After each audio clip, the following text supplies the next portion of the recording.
Hello again, everybody. Welcome back to HemingwayLand.com, your source, quality, affordable land in the state of New Mexico. It has been a while, people, since we have had land in this subdivision. We have only listed one property here before. This is our second. In between then and now, we've had a ton of requests, ton of questions by email. When are you going to have land in this region again? The very first property we listed out here was $25,000. It sold in a day, so it gives you a sense of how intensely popular this area is. Of course, you have a sense of it from the headline, power and underground utilities. Of course, it also sits very close to the Cibola National Forest, so close that it has private gated access for residents of the subdivision into the forest. So as one can imagine, these tend to be intensely popular with hunters. You'll find a lot of developed home sites in this region, but you'll also find a lot of seasonal sort of hunting cabins that are out here. So if you are a hunter, there's a good chance that this property is going to appeal intensely to you. It should be noted at the outset, guys, this subdivision does have a very minor property owners association. How minor? The annual dues are voluntary. That should give you a sense. Additionally, there are some minor covenants and restrictions. We call them light. We call them reasonable, logical, good neighbor covenants. We'll get into those a little bit later in the video, but don't want to scare anybody off with that. I do want to encourage you to check this property out because I don't think you're going to find anything too onerous with this. With all this said, guys, let's intro the property. This is reference number, scrolling, CBNM-7837, as you could guess, located in Cibola County, New Mexico, up in the northwest part of the state. The specific property sits in the El Morro Ranches subdivision. It is 20 acres, and as you saw up top, those 20 acres are priced at a scooch more than $1,000 an acre for a total of $25,000. If we come down here on the listing page, guys, as with all of our listings, we've got GPS coordinates. Click any one of them, and voila, onto the Google Maps, the property shall appear. So we always like to start out wide here with the state. For those of you not intimately familiar with the geography, for those of you who only know Albuquerque, that's up here in the north central part of the state. The subject property is this marker on the map, which sits none too far west in Cibola County. How far west? About 90 minutes, 90 miles as the crow flies from Albuquerque. If we right-click and measure distance, you will see that this property is, yes, roughly about 90 minutes, 90 miles from the heart of the state, the residential and economic heart of the state, Albuquerque. Right here, just basically along the I-40, you're going to be taking that out most of the way. So, of course, you're probably going to be doing about 80 miles an hour most of that drive. Get out here to Grant, you're going to bang a sharp left on the 53, and you could take that out to the subject property here. Should be noted, guys, as we like to joke in these videos, Cibola County is one of these regions that has more cows than people. That being said, good gravy, what it lacks in population density, it makes up for in outdoor attractions. Plenty to see, plenty to do out here in this region. A small list of things, small list of attractions. If we zoom in here on the property, it sits here off the 53. The 53 is known as Ice Cave Road, because you've got the ice caves and Bandera Volcano over here. Additionally, the El Morro National Monument is right here.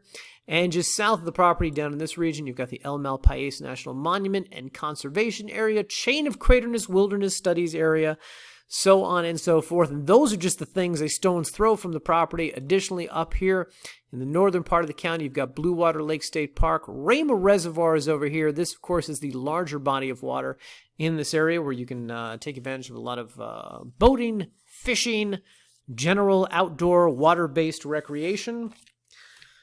That's a phrase that makes it sound like I grew up on planet Earth. And, of course, guys, you've got this giant splotch of green on the map. This is 300,000 acres, known as the Cibola National Forest, ideal for hunting and picnicking and camping and trails and hiking and general recreation. Should be noted, guys, that for however kind of rural this county is, you are none too far from the town of Grants, which we mentioned earlier. This is the county seat of Cibola County. And do we have photos of Grants for those of you who haven't been there before? Yes, we do. Look at this, guys. Population roughly, give or take, about 9,000 people out here in Grants. We like to show you guys these photos just to give you a sense of the fact there is a developed town pretty close by and that you're going to have access to whatever amenities that you need, being not too far from the subject property. Of course, developed county government out here. Cibola General Hospital, of course, if you have any medical emergencies, medical services out here. Schools, churches, universities, etc. Additionally, we always like to point out things like, we're getting there. Yes, the Walmart, guys, the Walmart. Everybody always likes to call and ask, where is the nearest Walmart? So we have made it our mission to photograph every Walmart in New Mexico. This is the one in Grants. So point being, if you do elect to buy this property and you're developing the land, you need groceries, you need building supplies, whatever, you've got the Walmart here nearby in Grants. Additionally, AutoZone, get in the zone. AutoZone, very nearby in Grants. Smith's Grocery, Dollar Tree, so on and so forth. But point being, there's activities out there, things to do, things to see. Rama, the nearby town of Rama, is closest to the subject property. Only about a population of 500 out here. Gas, some little minor grocery stores, things like that. The nicest car in Cibola County parked here at the Stagecoach Cafe. And little things that you can get out here, Family Dollar Store, post office, so on and so forth. But of course, most of these amenities are better found in the town of Grants. Anyway, guys, with all that said, let's go back to the map here, show you where this is. So El Morro Ranches is this kind of carved out region that you see sitting right here on the map.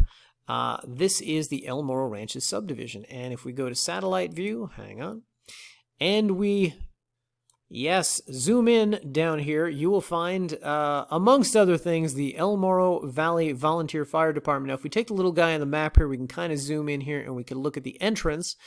And you will see the first big selling point of this property that jumps out. Number one, you have a gated entrance out here. And actually, let me go to the property-specific photo. I'm going to show you guys what we're talking about. This is the gated entrance to El Morro Ranches. There's actually a keypad with a secret code that will get you access to the development. If you buy the property from us, of course, we're going to give you the secret code. It's not going to be kept a secret. And if you would like to go out there and scout the property, we will give that to you as well, so you can get access and go out there and take a look at the land before you buy. Beep, beep, boop, press the keypad, gate opens, and as you can see, we got some well-maintained roads out here, power really all throughout the subdivision, power and underground utilities, community mailboxes out here, the trash collection station right here, and one of the things I want to point out, what I was talking about earlier, private gated access to the Cibola National Forest. Now, there are 2 gates out here. Let me go back to the map and try to show you guys where these are. Our photographer had what will charitably be described as a doozy of a time trying to find these. But if you kind of look at the map right here, one sits right up here. The northern gate is along Leaning Pine Lane, and the eastern gate is here along Sawmill Canyon Road. Our photographer was only able to find one of these gates. That's one of them right there. But when you are a member here of the El Morro Ranches community, you get a key to the gate. So you could privately enter the forest right there. You don't have to take the long way. You don't have to take the long way around into the forest, and you can go hunting out there. Anyway, past that, guys, then we're going to come to the subject property. So I'm just going to go back to the map here, show you exactly where this is. This is up here in the northwestern part of the subdivision. It sits right here along this road, which is called Canyon Run Road. Canyon Run Road. Big 20-acre property shaped like a rectangle. We will not see that rectangle if we go to map view. The plat overlay is not demonstrated here on Google Maps. So I'm going to direct your attention once more back to the photo gallery. Up here, as always, guys, we have the Google Earth overlay to give you a sense of the property's footprint, general size, general shape, general location. This one's a big giant rectangle, and we also have the plat map to back that up. Plat map wide view up here in the northwest part of the sub, and then plat map zoomed in with the lot circled in case the blue rectangle didn't jump out at you. Anyway, but as noted, this is located along Canyon Run Road, which, hello, where's it at? Yes, there we go. All right, so it should be noted, guys, pretty much all the roads leading out to Canyon Run Road are pretty well maintained. I think they're the kind you could even drive in a Prius, maybe not in winter months, maybe not in inclement weather. If you're living out here, most likely you're driving a larger truck or off-road capable vehicle. But the point is that to get from here to about here, I think all the roads are pretty well maintained. This Canyon Run Road looks a little rough, not too bad, but a little rough. Anyway, but as you can see up and down this road, you've got the power lines out here. And as we go through the gallery, this is a sense of what the road frontage looks like at the property. There's the power at the lot line. There's the underground utilities that are out here. And this actually is a developed home site on the neighboring lot. Now, guys, let me once more jump back to the map for a second. If you zoom in on pretty much any part of this subdivision, you're going to see a lot of developed home sites. Here's one, here's another, here's another. These are some pretty nice looking houses out here. Additionally, up here by the subject property, there's a developed home site right here. There's one up here, one up here. You will also, in this region, find these little kind of like what I assume are seasonal retreats, hunting cabins. My understanding from the previous owner is that these people kind of live here seasonally. Anyway, point being is that this is what the little house looks like on the property next to you. Should be noted, guys, I would just like to point out, this little house right here sits very close to the property boundary. I don't know why you would build that close to the boundary, but it is right there on someone else's land, just an FYI. Anyway, the point is that is what that looks like. Anyway, as we go through these, you get a sense of exactly how nice this property is. These photos were taken just sort of at the beginning of autumn out there in New Mexico. The leaves are starting to turn on these trees, or well, we'll call them leaves. Anyway, but yeah, so the property is very nice. You've got some nice cutout areas out here. Should be noted, of course, you can RV out here about 6 months of the year. That's per the covenants within the subdivision. So it gets back to what I was saying earlier about this being pretty light covenants for the area. But you can RV out here. Of course, you can build. Minimum square footage in this area is 800 square feet. So depending on your definition of tiny home, you can do that out here as well. Of course, SFRs are always welcome in these regions. Mobile and modular homes as well. Those two are allowed out here, and probably also shipping containers as long as they're built up to code. Blah, blah, blah. Anyway, so some nice vegetation, some nice trees on the property. Might have to cut some of these down if you want to, really develop the land, etc. But overall, pretty flat property, pretty easy to develop. Some cacti, etc. I want to just skip ahead a little bit here in the photo gallery, and I want to direct your attention to something. Along the back end of the property, and let me pull this up on the map. So, as noted, the property is a rectangle. It goes up this way. The last, I guess, like 1 acre of the property, the northernmost end of the property, is this kind of canyon region right here. And as our photographer pointed out, this is impassable in a car. So, I just want to give you guys a sense of that. It doesn't occupy a lot of the property. As noted, it's really just the northernmost boundary of the property. But you can kind of get a sense of it here in the photos. The photographer said that the photos do not do it justice as far as demonstrating the depth of this kind of canyony region, but that is there in the northern portion of the property. On the bright side, it provides you a good deal of privacy from your neighbors to the north. People who've developed these lots over here, they're not going to be able to intrude on your land right there. So that's one of the benefits. Anyway, of course, as you go through the photo gallery, guys, as always, we have the drone photos down here, which again reiterate the general size, shape, location, and footprint of the property to give you a little better sense of what the terrain is like out there. And as you zoom through these, we've got the sort of clockwise rotation around the thing, so you can get a sense of what the entirety of the property is like. There's that little cabin I was pointing out earlier. Anyway, and you could also just see how really just sort of nice this region is, the Cibola National Forest off here in the background. Blah, blah, blah. As always, guys, we will have a drone video down here at the bottom of the page to give you an even better, even greater insight into the scenic beauty of this region. Now, with all that said, I want to direct your attention up here to the top of the page. You were talking earlier about this Property Owners Association. El Morro Ranches, we'll call them a POA. They are very, very laid-back organization. As noted earlier, voluntary annual dues. Voluntary annual dues of $300. You don't want to pay them, you don't pay them. If you want to kind of kick in, help with some of the road maintenance out there, which I think is most of what that $300 goes to, then you can. Again, voluntary. It should be noted, I think they do some minor sort of community outreach, community development activities, things like that. There is a fire station out here, which I neglected to mention earlier, at the entrance of the community. We actually don't have a photo of this. I'm not certain why, but if you zoom in on the map, you can kind of see this thing out here. Volunteer fire department servicing the community.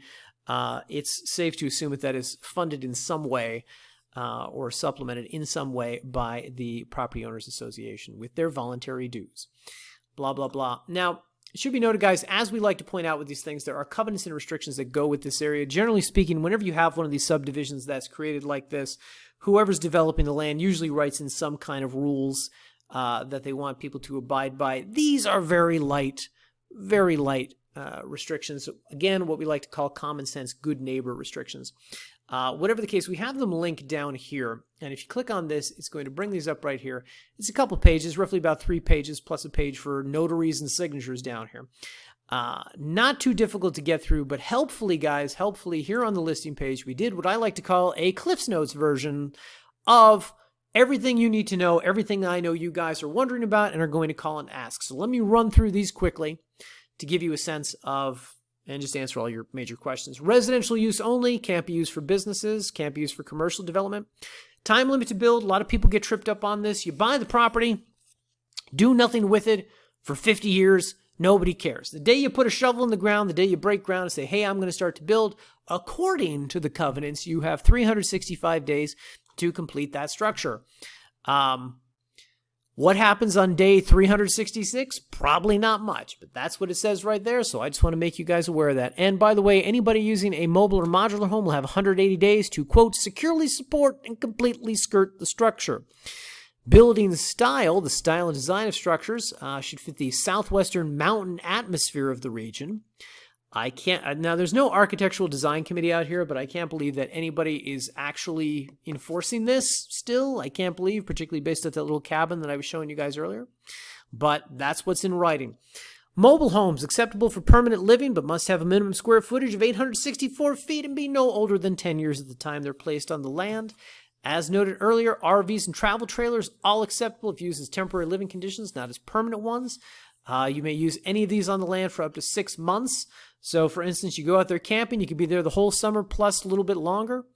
Or you could go out there for the winter and go hunting, I guess. Tiny homes, as noted, minimum 800 square feet. Livestock allowed, but have to be contained on the properties. Don't be a nuisance to your neighbors. That's pretty easy. Hunting allowed in the Cibola National Forest, not allowed in this specific subdivision. They don't want any accidents out there.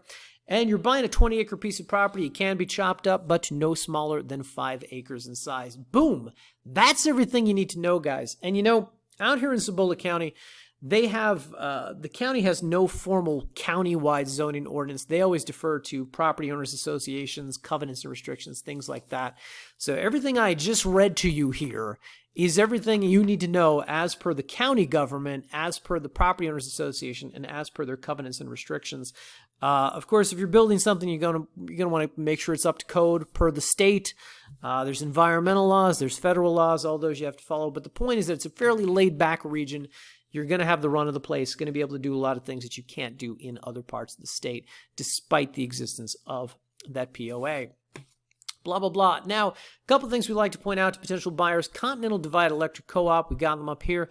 That is the utility company that services this region. If you want to reach out to them, just click that link. It's going to take you to their website. You know, you can call them up and say, hey, I'm buying some land in El Morro Ranches.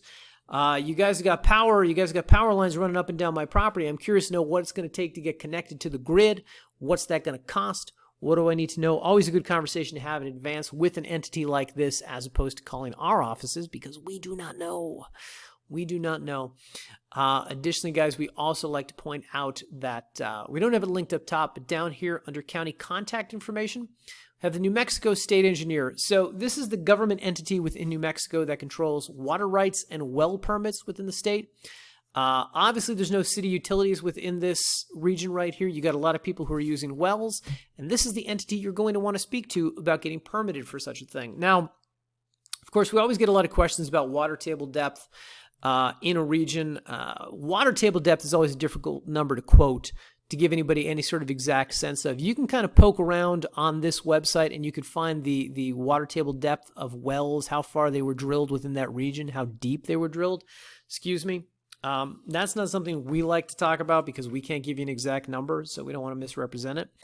Well drillers, however, are excellent sources of information for this sort of thing. Now, one thing I will care to comment on here is that if you look at this region, you find a lot of developed home sites out here. You also find a lot of green, and that suggests to me that water table depth is probably not too far to drill to get a well pumping water on the property. When I see this many developed home sites in close proximity to one another in an area where there are no city water services, that suggests to me that those people, they're not a collection of millionaires. They're a collection of people who happen to luck out and find a spot where the water table is fairly accessible. Whatever the case, if you're making a $25,000 purchase, it's probably something you're going to want to investigate. So we recommend calling well drillers or speaking with the Office of the State Engineer. Again, those links are all available here on the website. Anyway, guys, with all that said, if you are interested in purchasing this property, you should know that this is one that we closed on through Quest Title out there in Cibola County, which means we got title insurance, which means we will be providing you with a warranty deed. So, to begin that process, guys, just come up here, click the Buy Now button. It's going to take you to this secure checkout. Guys, let me say this. People, here's the thing. No financing. There's no financing offered with the property.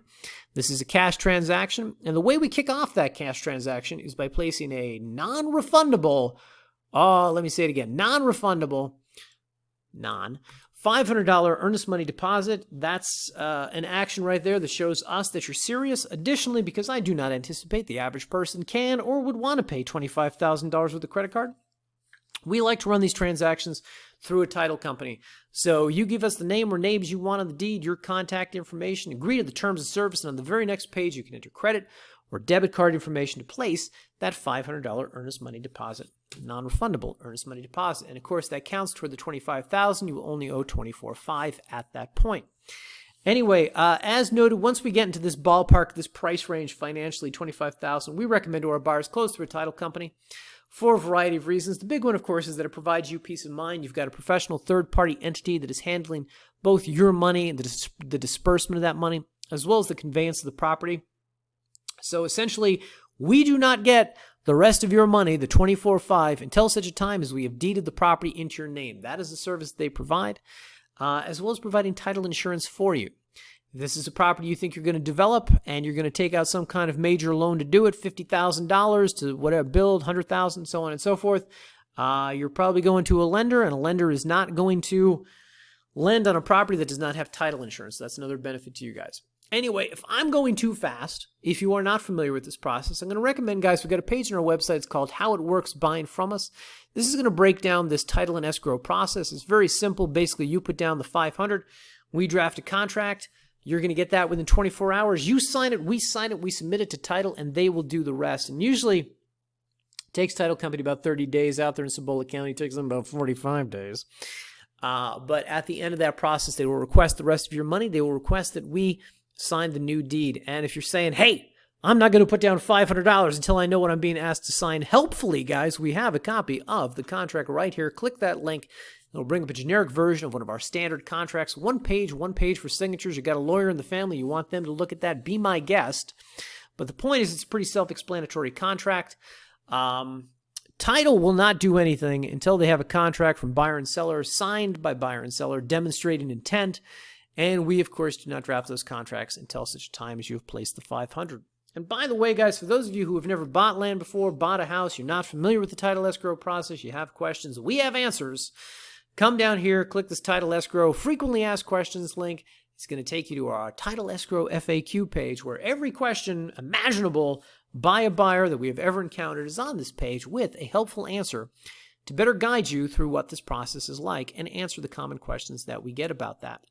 So, obviously, it's a big step. If you're going to be spending $25,000 on a property, you'll want to acquaint yourself with a lot of this information. As always, guys, you can call our office. You can ask us. You can shoot us an email, support@hemingwayland.com. But we'd like to put all the information on the website so as you don't have to try and get us on the phone. Anyway, guys, with all that said, as you can see, a lot to like about the land out here. Friendly for pretty much any kind of thing you want to build or park on the property. Voluntary dues. That one kills me. Private access to Cibola National Forest, power underground utilities, a lot of developed home sites out there suggesting a pretty easily accessible water table, so on and so forth. So my recommendation to you, if this is something you are interested in, act sooner rather than later. And again, guys, anybody who wants to go out and scout the property, call our offices, shoot us an email, and we will provide you with the secret access code. All right, everybody, thanks for watching, and we will see you in the next video.